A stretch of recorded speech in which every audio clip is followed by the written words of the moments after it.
안녕하세요. 책 읽는 은하수입니다. 오늘 여러분께 소개할 책은 모세혈관 건강의 핵심 젊음의 비결입니다. 지은이 네고로 히데유키, 도쿄대의 의사이자 의학 박사입니다. 김은혜 옮김, 시그마 북스에서 편했습니다. 우리가 생명을 유지하며 살아가는데 매우 중요한 것 중 하나가 혈관과 혈류입니다. 그런데 보통 혈관을 떠올리면 동맥이나 정맥을 생각합니다. 심장이 뿜어내는 혈액이 동맥을 타고 온몸을 돌고 정맥을 통해 다시 심장으로 돌아오니까요.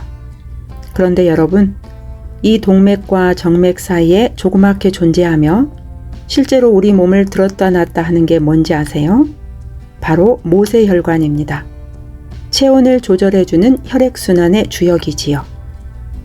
직경이 고작 머리카락의 10분의 1 크기인데 길이는 무려 약 99,000km로 지구를 2바퀴 반이나 돌 수 있을 정도 길이라니 어마어마하지요. 전체 혈관의 거의 99%를 차지하는데 세포가 이 모세혈관에서 0.03mm 이내에 있어 실제적으로 세포에 면역 물질과 산소, 영양을 공급해주는 최전선이라고 합니다. 안타깝게도 이 모세혈관은 나이와 함께 줄어드는데요. 40대부터 급격히 안 좋아집니다. 그런데 희망이 있습니다. 다행히 일상생활 속에서 아주 간단한 방법들로 나이에 상관없이 모세혈관 수를 늘릴 수 있다고 합니다. 이 책에서 그 중요한 방법과 유의사항들을 알려주고 있습니다. 실천하기 쉽습니다. 끝까지 함께 해주세요. 19세기의 저명한 내과의 윌리엄 오슬러 박사의 말로 유명한 사람은 혈관과 함께 늙어간다 속 단어 아트리즈는 동맥이다. 그러나 현대 최첨단 의료가 주목하고 있는 것은 모세혈관이다. 동맥, 정맥, 모세혈관 중에서 모세혈관이 차지하는 비중은 99%, 즉 우리 몸속 혈관의 대부분이 모세혈관이다. 신체의 모든 구성 요소에는 각각 의미가 있다. 모세혈관이 우리 몸 구석구석에 분포되어 있는 이유는 생명활동에 관련해 중요한 역할을 담당하고 있기 때문이다. 생명활동이라고 했을 때 가장 먼저 떠오르는 것이 식사다. 먹은 음식이 이후 어떻게 몸속을 돌아다니고 어떤 조직에 전달되며 우리 몸에 어떠한 영향을 미치면서 피가 되고 살이 되게 하는지가 생명활동의 핵심이다. 섭취한 영양소를 피와 살로 만들기 위해 일하는 곳이 모세혈관이다. 더욱이 모세혈관은 병원균 등 적에게서 몸을 지키는 면역 결투의 장이며 병에 걸릴지 걸리지 않을지가 결정되는 최전선이라고도 말한다. 사람의 건강을 좌우하는 모세혈관은 안타깝게도 나이와 함께 노화한다. 모세혈관을 구성하는 내피세포 간격이 지나치게 벌어지거나 내피세포와 주피세포 접착면에 틈이 생기면 영양소나 수분, 노폐물 등이 과도하게 누출되는 부분이 발생한다. 생활습관병도 모세혈관의 노화를 가속시킨다. 고혈압과 고혈당 등 당질 이상이 계속되면 혈관세포가 망가지거나 모세혈관 내벽에 콜레스테롤 등의 물질이 쌓여 혈관의 탄력을 잃게 만든다. 증상이 진행되면 혈관이 점점 좁아지다 막히게 되고 마침내 혈관은 있지만 혈액이 흐르지 않는 유령 혈관이 된다. 사용하지 않는 모세혈관은 마침내 탈락하고 만다. 건강한 모세혈관의 내피세포는 천일 주기로 새롭게 교체되지만 40대부터는 신진대사가 되지 않아 죽어가는 세포가 점차 증가하며 60대에는 모세혈관의 수가 40% 정도 감소한다. 동맥과 정맥은 나이가 들어도 수가 변하지 않지만 모세혈관은 나이와 함께 감소한다.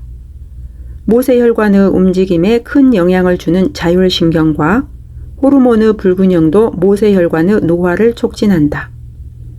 모세혈관의 노화로 개수가 줄어들면 굵은 혈관 세포에 산소와 영양소가 공급되지 않고 불필요한 노폐물과 수분을 배출하지 못해 체내에 쌓이게 된다. 그 결과 동맥경화가 진행되어 주요 장기의 신진대사가 정체되며 다양한 질병과 증상을 초래한다. 모세혈관이 노화되어 혈액의 흐름이 나빠지거나 혈관이 막히면 모세혈관이 혈액을 전달하는 장기의 기능도 잇따라 저하되고 다양한 질병과 증상을 초래한다.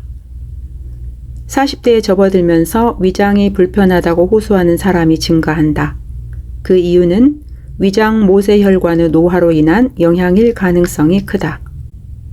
위장에서 영양소와 노폐물의 교환이 정체되고 위점막 세포마저 신진대사 저하로 노화되는 이중고가 발생한다. 위의 소화활동 기능이 떨어지면 섭취한 음식이 장시간 위에 머물게 되어 더부룩함, 위장염, 위궤양 등을 초래하기도 한다. 위가 약해지면 장의 움직임도 둔해져 변비나 치질에 걸리기 쉽다. 만성화되면 대장에 부폐물이나 가스가 쌓이고 장기 점막을 통해 노폐물이 온몸으로 퍼져 두통, 어깨결림, 권태감 등의 신체 증상, 기미나 피부가 거칠어지는 등 피부 트러블을 유발한다. 두피, 모세혈관이 노화되어 혈액의 흐름이 나빠지면 모모세포에 영양소가 전달되지 않아 머리카락이 푸석해지고 비듬, 탈모, 흰머리, 숱이 적어지는 등 노화가 진행된다. 또 손톱색이 나빠지거나 표면이 울퉁불퉁해지며 잘 깨지게 된다. 우리 몸속 혈액량의 15%를 쓰는 뇌에는 모세혈관이 넓게 퍼져 있는데 5, 60대의 뇌 CT 영상을 살펴보면 가느다란 혈관이 대부분 조금씩 막혀 있다. 뇌의 모세혈관이 막히면 미세한 뇌경색이 일어나 괴사하는 뇌세포가 발생한다. 막힌 혈관의 위치나 정도에 따라 차이가 있지만 기억력 저하와 치매를 유발한다는 사실이 잘 알려져 있다. 신장 내부에는 수많은 모세혈관이 모여 있기 때문에 신장의 기능이 모세혈관의 상태를 크게 좌우한다. 특히 신장은 염분과 수분의 배출량을 관리해 혈압을 조절하는 동시에 혈압과 관련된 호르몬을 분비하는 역할도 담당하기 때문에 신장의 모세혈관 움직임이 나빠지면 고혈압을 일으킨다. 일본인 고혈압 환자의 약 90%가 원인을 알 수 없는 본태성 고혈압으로 모세혈관의 감소와 크게 연관되어 있다. 특히 당뇨병의 3대 합병증인 신장병, 망막증, 신경장애는 모세혈관과 밀접하게 관련되어 있다. 당뇨병은 모세혈관 질병이다. 모세혈관은 대부분의 성인병과 관련되어 있다. 대표적인 질환이 당뇨병이다. 잘 알려져 있지 않지만 사실 당뇨병은 모세혈관 질병이다. 당뇨병은 췌장에서 분비되는 인슐린 호르몬의 양이 부족하거나 움직임이 나빠졌을 때 발병한다. 인슐린은 식사를 통해 얻는 포도당을 우리 몸속 세포에 흡수시키는 데 필요한 호르몬으로 작용이 저하되면 혈액 중의 포도당이 세포에 흡수되지 않아 고혈당 증상으로 이어진다. 고혈당 상태가 오랫동안 지속된다는 것은 모세혈관에 흐르는 혈액 속 당의 농도가 높다는 것을 의미한다. 몸속 모세혈관에서 당이 제대로 대사하지 않고 모세혈관의 내피세포가 손상을 입는 상태가 계속되면서 여러 장기의 모세혈관이 점차 죽어가는 것이 당뇨병의 병상이다. 당뇨병의 무서운 점은 자각 증상 없이 진행된다는 것이다. 몸이 혈당을 조절할 수 없는 비상사태에 빠졌음에도 자각하지 못한 채 평소 식생활을 유지하면서 고혈당 상태가 계속되는 경우도 많다. 자신도 모르는 사이에 우리 몸속 모세혈관에 막대한 부담을 가하게 되고 모든 장기는 서서히 침식당한다. 그 결과가 신장병, 망막증, 신경장애라는 3대 합병증이다. 각각 다른 장기에서 발병하기 때문에 의사조차 별개로 취급하는 경향이 있지만 사실은 모세혈관이라는 하나의 키워드로 연결된다. 당뇨성 신장병. 신장은 모세혈관으로 얽혀있는 사구체 덩어리가 혈액을 여과시켜 노폐물을 소변으로 배출한다. 그런데 당뇨병으로 고혈당 상태가 계속되면 사구체의 모세혈관이 손상을 입어 여과 기능을 제대로 작동시키지 못한다. 그래서 정상적으로 소변을 만들지 못한다. 몸에 필요한 것까지 배출하거나 혈액 속에 노폐물이 쌓여 다양한 신장 장애를 초래한다. 최근에는 당뇨병에서 심부전증으로 이어져 투석을 받는 환자도 급격하게 증가하는 추세다. 당뇨성 망막증. 망막은 눈 속에 있는 얇은 막으로 빛과 색을 느끼는 신경세포가 빽빽하게 차 있는데 그 안에 무수히 많은 모세혈관이 있다. 고혈당이 계속되면 망막 모세혈관이 조금씩 손상을 입어 변형되거나 막혀 출혈을 일으킨다. 그렇게 되면 망막에 산소가 전달되지 않아 산소 결핍 상태에 빠지고 서서히 망막을 잃게 된다. 초기에는 증상이 나타나지 않으며 비문증이나 시력 저하를 자각할 때쯤이면 증상이 상당히 진행된 상태다. 성인이 된 이후에 실명이 되는 큰 원인이다. 당뇨성 신경장애. 당뇨병 합병증 중에서 가장 빈도가 높으며 가장 빨리 나타나는 병이 신경장애다. 온몸에 뻗어있는 말초신경은 그물망처럼 얽혀 있고 나란히 있는 모세혈관에서 영양소와 산소를 공급받는다. 고혈당으로 모세혈관이 손상을 입으면 영양소나 산소가 부족해져 말초신경이 손상을 입는다. 처음에는 다리나 손이 따끔따끔하고 욱신거리는 통증이나 저림 증상이 나타난다. 증상이 더욱 진화되면 벌레가 기어다니는 듯한 지각 이상, 근육에 힘이 들어가지 않는 자율신경 장애가 나타나고 현기증이나 위장장애와 같은 다양한 증상이 나타난다. 또한 감각이 둔해진 탓에 자신도 모르는 사이에 생긴 상처에 세균이 감염되고 세포가 괴사되어 절단을 해야 하는 경우도 발생한다. 당뇨병을 예방하고 치료하기 위해서는 모세혈관에 대해 사전에 충분히 이해한 다음 생활 습관을 개선해야 한다.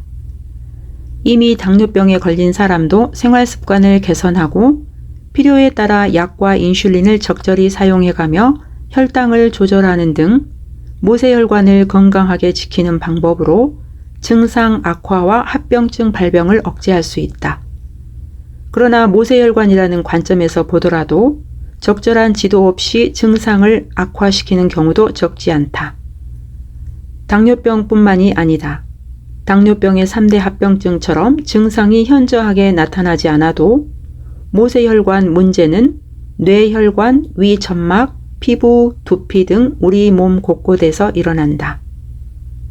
모세혈관 문제는 동맥에서 일어나는 질병처럼 바로 생명을 위협하지 않기 때문에 자신도 모르는 사이에 질병의 불씨를 몸 전체로 확산시킨다.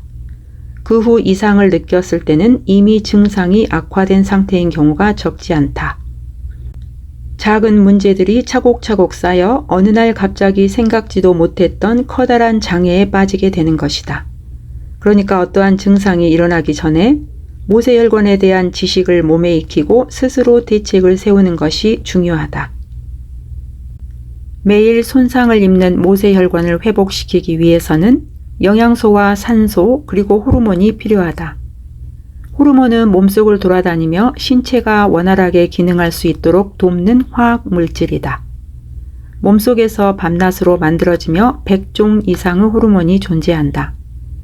그 중에서도 혈관 건강을 유지하는 데 반드시 필요하고 몸의 노화를 방지하는 데 중요한 역할을 담당하는 것이 성장 호르몬이다.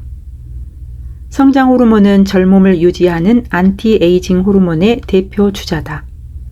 성장기에는 근육, 뼈 등의 신체 조직을 성장시키고 성인이 되어서는 몸속 세포를 회복시키고 신진대사를 활성화하며 면역력까지 강화시킨다. 하루 분비량의 약 70%가 수면 중에 분비되며 잠이 가장 깊어지는 최초 3시간이 절정이다. 즉, 모세혈관은 밤 동안 깊은 잠에 들었을 때 회복하며 젊어진다. 그렇다면 3시간만 자면 되지 않을까? 대답은 아니오다. 수면 시간이 짧으면 성장 호르몬이 분비되어도 상처난 세포를 회복시키기 위해 모세혈관이 온몸으로 전달할 시간이 부족해진다. 보물을 가지고 썩히는 것과 마찬가지다. 장수하는 사람들의 수면 시간을 조사해보면 7시간 수면이 가장 많았고 이보다 짧거나 길 경우 심장병 발병률과 사망률이 높다는 데이터도 있다. 장수 비결은 전신의 모세혈관의 긴장을 풀어 성장 호르몬의 통로를 확보한 상태에서 7시간 수면으로 밤사이 성장 호르몬을 충분히 발휘시키는 데 있다. 행복 호르몬 세로토닌. 뇌의 신경세포를 활성화시켜 우리 몸을 건강하게 만든다고 해서 행복 호르몬이라고 부른다. 부족하면 정신적으로 힘들어지기 쉽다. 우울증을 치료할 때 세로토닌을 유사하게 증가하는 약을 사용한다. 세로토닌은 멜라토닌의 원료다. 밤에 멜라토닌을 활발하게 분비시키기 위해서는 낮에 세로토닌을 충분히 분비시켜야 한다. 세로토닌은 아침 햇살을 쬐고 활발하게 활동해야 활성화된다. 특히 리듬 운동과 복식 호흡이 효과적이다. 성호르몬의 두목 DHEA. 에스트로겐이나 테스토스테론 등 50종 이상의 성호르몬의 바탕이 되는 호르몬이다. 성호르몬의 공급, 혈관과 근육을 지키는 역할을 하며 젊음을 유지하는 호르몬이다. 폐경 후에도 소량이지만 부신 피질에서 만든다. 이때 사용하는 원료는 지방이다. 그래서 적당한 지방이 필요하다. 또한 과도한 스트레스로 인해 코르티솔이 다량으로 분비되면 젊음을 유지하는 데 필요한 디하이드로 에피안드로스테론이 낭비된다. 미국과 일본은 연구를 통해 DHEA가 높을수록 수명이 길어진다는 통계를 발표했다. DHEA는 어느 정도 근육을 붙이면 늘릴 수 있다. 나이가 들면서 깊게 잠들지 못하고 저항력이 떨어지는 이유는 성장 호르몬과 멜라토닌의 분비량이 줄어든 영향이 큽니다. 모세혈관의 젊음을 유지하고 한정된 호르몬을 유효하게 활용하는 데 가장 중요한 것은 수면입니다. 우리 몸은 수면 중에 휴식을 취할 뿐만 아니라 적극적으로 몸을 회복시키기 때문입니다. 수면 중에 우리 몸은 재생 공장입니다.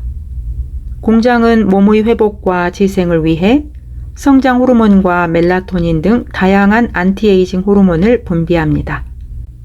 그러니까 공장의 환경, 즉 수면 조절로 안티에이징 호르몬의 가동률을 높여 효과를 최대치로 이끌어내야 합니다. 자율신경은 호르몬과 더불어 신체의 2대 제어기관 중 하나다. 교감신경과 부교감신경으로 나뉜다. 혈관 중에서도 자율신경의 영향을 가장 많이 받는 곳이 모세혈관이다. 교감신경과 부교감신경의 힘 균형에 따라 혈관의 수축과 확장을 조절하고 적절한 때에 적당한 장소로 혈액을 보내 산소와 영양소, 호르몬을 전달한다. 몸을 회복하고 재생하는 성장 호르몬, 안티에이징 호르몬인 멜라토닌도 자율신경의 도움 없이는 마음대로 신체를 순회할 수 없다. 안타깝게도 자율신경도 대부분 노화한다. 교감신경은 의외로 힘을 유지하지만 부교감신경은 약화되기 쉬운 경향이 있어 균형이 무너지기 쉽다. 일반적으로 남성은 30대, 여성은 40대부터 부교감신경의 움직임이 떨어지고 교감신경이 과도하게 우위에 있는 상태에 빠지기 쉽다. 교감신경이 우위에 서면 후세동맥 근육이 긴장하고 모세혈관이 좁아져 혈압이 상승한다. 우리 몸의 뇌와 근육을 원활하게 사용하기 위해 신체의 중심부로 혈액을 집중시킨다. 부교감신경이 우위에 서면 후세동맥 근육이 이완되어 모세혈관으로 혈액을 보냄으로써 신체에 필요한 산소, 영양소, 호르몬 등을 말단세포까지 전달하여 혈압을 내린다. 즉 혈관을 느슨하게 하는 부교감신경이 우위에 서면 말초의 모세혈관까지 열려 전신에 혈액이 흐르고 영양소, 산소, 성장 호르몬, 멜라토닌 등의 안티에이징 호르몬을 온몸으로 전달한다. 교감신경이 지나치게 우위에 있으면 혈관이 수축되어 혈액의 흐름이 나빠지고 몸도 마음도 긴장하게 되어 뻣뻣해지고 쉽게 짜증을 냅니다. 나이가 들수록 화를 내는 사람이 늘어나는 이유도 자율신경이 제어되지 않다는 점과 크게 관련이 있습니다. 그렇다면 부교감 신경이 계속 우위에 있는 상태로 있으면 되지 않나요? 라고 생각할 수도 있는데 이것은 매우 큰 착각입니다. 부교감 신경이 줄곧 우위에 있으면 의욕이 없어지고 활동력이 저하되며 장기도 기분도 나른해집니다. 언제나 나른하고 의욕이 없을 경우에는 자율신경의 토탈 파워가 저하되어 외관상 부교감 신경이 우위에 서 있을 가능성이 있습니다. 이 상태가 오랫동안 계속되면 우울증에 빠지기도 합니다. 자주 이야기하듯이 자율신경은 균형이 중요합니다. 최근 들어 남녀를 불문하고 냉증을 호소하는 사람들이 증가하고 있습니다. 원인 중 하나는 적은 근육량 등 여러 이유가 언급되는데 해를 거듭할수록 냉증이 심해지고 발끝이 차가워서 잠들지 못하는 사람은 교감신경이 지나치게 우위에 있어 체온 조절이 제대로 이루어지지 않을 가능성이 있습니다. 낮에는 뇌, 심장, 근육이 모여있는 중심부로 혈액이 모이기 때문에 심부 체온이 올라갑니다. 그리고 밤이 되면 낮 동안 활동했던 중심부의 장기를 쉬게 하기 위해 혈액을 말초신경으로 이동시키고 몸 표면에서 열을 발산하여 심부 체온을 낮춥니다. 낮과 밤의 심부 체온은 1도 정도 차이가 있습니다. 가장 높은 시간은 오후 2시에서 4시 정도고 가장 낮은 시간은 오전 2시에서 4시쯤입니다. 아기는 잠이 오면 손발이 따뜻해지는데 말초의 모세혈관으로 혈액이 이동하여 심부 체온을 낮추고 잠에 들 준비를 하기 때문입니다. 아기뿐만 아니라 성인도 잠들기 전에는 몸의 표면 온도가 상승합니다. 밤에 손발이 찬 것은 혈액이 중심 부위에 머문 채 말단의 모세혈관으로 이동하지 않아 심부 체온이 낮아지지 않았다는 증거입니다. 심부 체온이 낮아지지 않으면 얕은 수면에 들게 되고 한밤중에 눈이 떠지는 일이 잦아집니다. 냉증이라고 하면 몸을 따뜻하게 해야 한다고 생각하지만 불규칙한 생활, 스트레스로 교감신경이 지나치게 우위에 있는 것은 아닌지 검토하는 것이 냉증을 해소하는 지름길입니다. 모세혈관은 나이와 함께 줄어들지만 다행히 일상생활 속 아주 간단한 방법만으로 나이에 상관없이 늘릴 수 있다. 혈관세포는 혈액의 흐름이 원활해야 되살리기 쉽다. 모세혈관을 늘리기 위한 가장 중요한 포인트는 모세혈관에 혈류가 흐르도록 하는 것과 혈류 자체를 늘리는 것이다. 이를 위해서는 부교감신경을 우위로 하여 모세혈관이 열리는 시간을 확보하는 것이 중요하다. 이것은 스트레스 대책을 확실하게 세운 상태에서 올바른 수면을 취하면 실현할 수 있다. 물론 혈관의 원료가 되는 식사, 혈액의 속도를 높이기 위한 적절한 운동과 목욕도 중요한 열쇠다. 기본 7시간 수면, 짧아도 길어도 늙는다.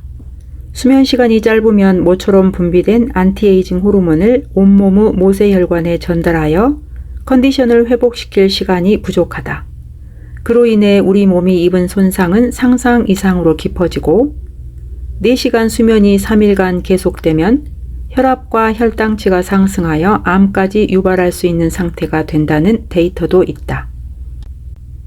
수면 부족이 3일만 지속되어도 모세혈관이 손상을 입고 세포와 유전자까지 피해를 입기 때문에 만성적인 수면 부족은 틀림없이 노화를 가속시키고 수명을 단축시킨다.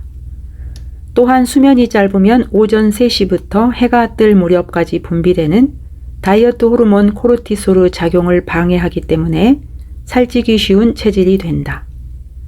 그렇다면 잠은 오래 잘수록 좋을까? 그렇지 않다. 수면은 짧아도 길어도 건강에 좋지 않다. 최근 연구에서는 질 좋은 수면과 짧지도 길지도 않은 적절한 수면 시간을 확보해야 알츠하이머의 원인으로 여겨지는 베타 아밀로이드가 뇌에 쌓이는 것을 방지한다는 복수의 보고가 있다. 미국에서 110만 명을 대상으로 6년간 실시한 수면 시간과 수명에 대한 대규모 조사에서는 사망률이 낮고 장수하는 사람들의 수면 시간은 7시간이었다. 근육운동 플러스 유산소 운동은 모세혈관을 늘리는 가장 효과적인 방법이다. 근육운동과 유산소 운동을 함께하면 근육세포가 산소를 대량으로 원하기 때문에 새로운 모세혈관이 만들어진다. 하버드 대학 연구를 통해 운동하는 사람은 성장 호르몬이 많이 분비된다는 사실이 밝혀졌지만 가벼운 유산소 운동만으로는 부족하다. 근육 운동 등의 무산소 운동을 함께하면 근육이 손상을 입어 젖산을 만들고 이 신호가 성장 호르몬 분비를 증가시킨다. 효과는 장시간에 걸쳐 지속된다. 성장 호르몬은 잠들기 시작한 직후 논렘 수면에서 가장 많이 분비되는데 오후 6시에 근육 운동을 실시하여 오전 0시 전에 잠들면 성장 호르몬의 효과가 더욱 상승한다. 자고 있는 사이에 몸의 회복을 촉진하여 근육과 뼈가 튼튼해지고 지치지 않는 몸이 된다. 근육 운동과 유산소 운동을 반복하는 순환식 훈련법을 추천한다. 걷기로 젊음을 되돌린다. 운동 중에서도 모세혈관을 늘리는 가장 효과적인 운동이 유산소 운동이다. 유산소 운동으로 단련하는 부위는 지구력에 관련된 적색근으로 적색근은 모세혈관이 많기 때문에 유산소 운동을 실시하면 산소와 영양소를 보충하기 위해 새로운 모세혈관을 만든다. 단, 마라톤과 같은 격렬한 유산소 운동은 프리라디칼을 생성하기 때문에 오히려 역효과가 나타난다. 최근 마라톤 붐으로 풀마라톤에 참가하는 중장년층이 증가하고 있지만 몸의 고장을 일으켜 노화를 심화시키는 사람도 적지 않다. 되도록 무리하지 않는 것이 좋다.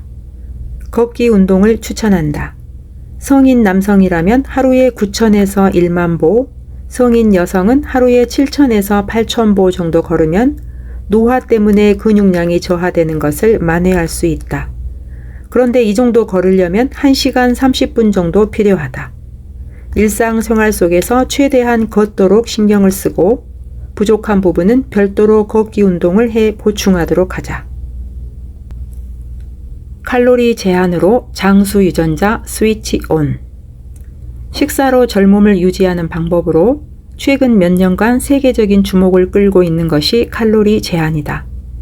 필요한 영양소를 통틀어 일일 섭취 칼로리 기준의 70에서 80% 정도로 제한한다.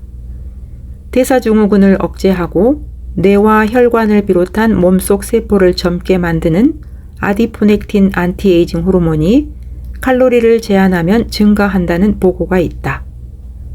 동물 실험에서는 칼로리 제한으로 장수 유전자의 스위치가 켜진다는 사실도 밝혀졌다.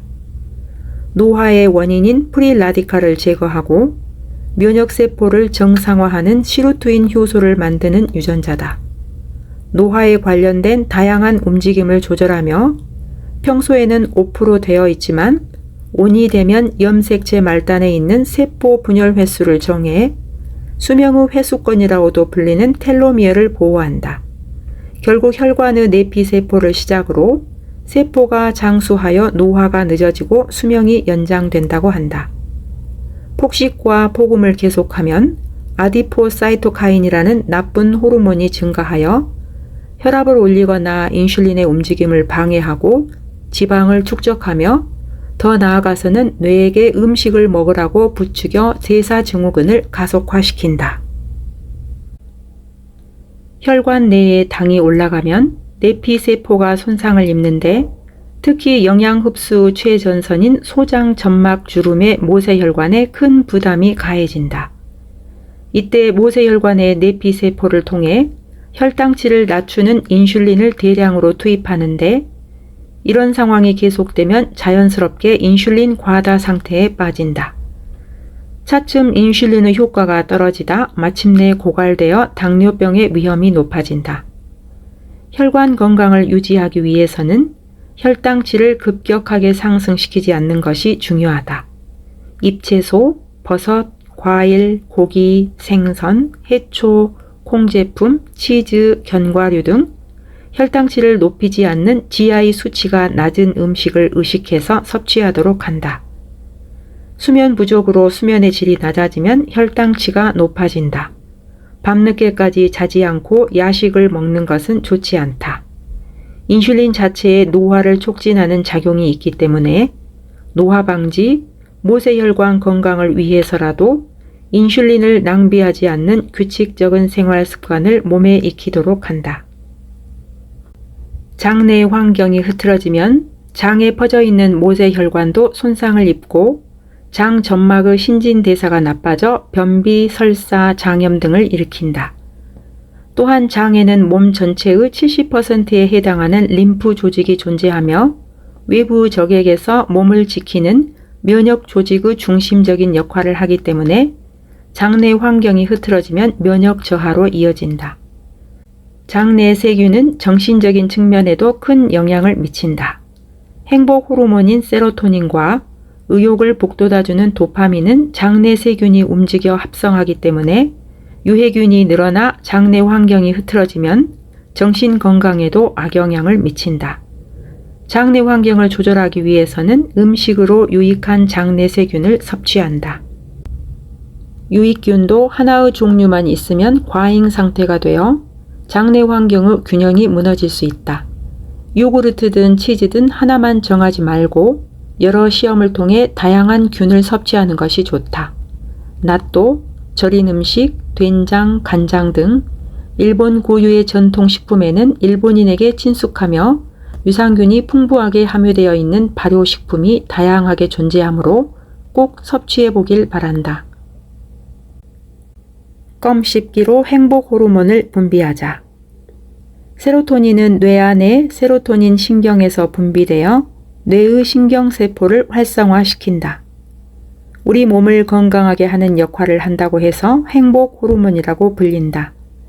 세로토닌은 멜라토닌의 원료로 부족하면 수면의 질이 떨어져 모세혈관이 노화되고 정신적 손상을 받기 쉽다. 우울증 치료에서는 세로토닌을 늘려주는 약을 자주 처방한다. 세로토닌은 걷기나 춤 등 리듬 운동을 할 때 분비가 활발해진다. 의외로 딱딱한 껌을 오랫동안 씹는 것도 효과적이다. 프로야구 선수들이 경기 중에 껌을 씹는 이유는 입이 심심해서가 아니라 세로토닌 신경을 활성화시켜 평정심을 유지하기 위해서다. 내고로식 복식 호흡. 잠자리에 들어도 걱정이나 불안, 좋지 않은 기억이 떠올라 못 자는 사람이 많다. 부정적인 감정에 휩싸여 교감신경이 활성화되고 눈이 말똥말똥해진다. 이 부정적인 소용돌이를 끊기 위해서는 일단 그러든지 말든지 생각하며 호흡에 의식을 집중한다. 자율신경 균형을 조절하는 데 가장 효율적인 방법이 호흡이다. 왜냐하면 자율신경의 지배를 받는 기능 중에서 유일하게 자신이 조절할 수 있는 것이 호흡이기 때문이다. 화가 나서 머리에 피가 몰릴 때 한 차례 숨을 길게 내뱉기만 해도 냉정해질 수 있다. 하버드 대학에서 연구한 호흡법을 기본으로 내가 직접 개발한 최신 디바이스를 사용해 자율신경과 호흡을 검증하는 독자적인 호흡법을 개발했다. 포인트는 복식 호흡이다. 횡격막을 크게 움직여 부교감 신경의 스위치를 켜 휴식을 취하는 방식이다. 잠자리에 들기 1시간 전부터 복식 호흡을 의식하면 자율신경을 더욱 조절하기 쉽다. 푹 잠들 수 있게 된다면 스트레스에 대한 내성도 길러진다. 잠들지 못할 때나 긴장할 때 448 호흡법. 우선 숨을 내뱉은 다음 복부를 부풀리며 들이마시기를 2, 3회 반복한다. 이후 복식 호흡으로 4초간 들이마시고 4초간 숨을 멈춘 다음 8초에 걸쳐 내뱉는다. 이 방법을 4회 2세트 반복한다. 부교감 신경이 우위가 되어 몸과 마음이 풀어진다. 중요한 장소에서 실시하면 차분하게 실력을 발휘할 수 있다. 슬플수록 웃어라. 내가 개발한 웨어러블 센서로 실험해본 결과 웃음은 교감신경이 우위면 부교감신경을 높이고 부교감신경이 우위면 교감신경을 높이는 작용이 있다는 사실을 확인했다. 또한 매일 같은 시간에 예능 프로그램을 보면 자율신경의 토탈 파워도 상승한다. 웃음은 자율신경을 조절하고 모세혈관을 건강하게 한다. 캘리포니아 로마린다 대학 연구에 따르면 자신이 크게 웃을 것이라고 예감하면 쾌감을 초래하는 엔돌핀이 대량으로 분비된다고 한다. 사실은 가짜 웃음도 효과가 있다고 한다. 기분이 울적해져 있을 때야말로 거울 앞에서 빵긋 미소를 지어보자. 뇌가 즐거운 일이라고 여겨 세로토닌 등 행복 호르몬을 분비시켜 정말로 즐거웠을 때와 같은 기분이 들 것이다. 여기까지 읽고 낭독을 마치겠습니다. 함께 해주셔서 감사합니다.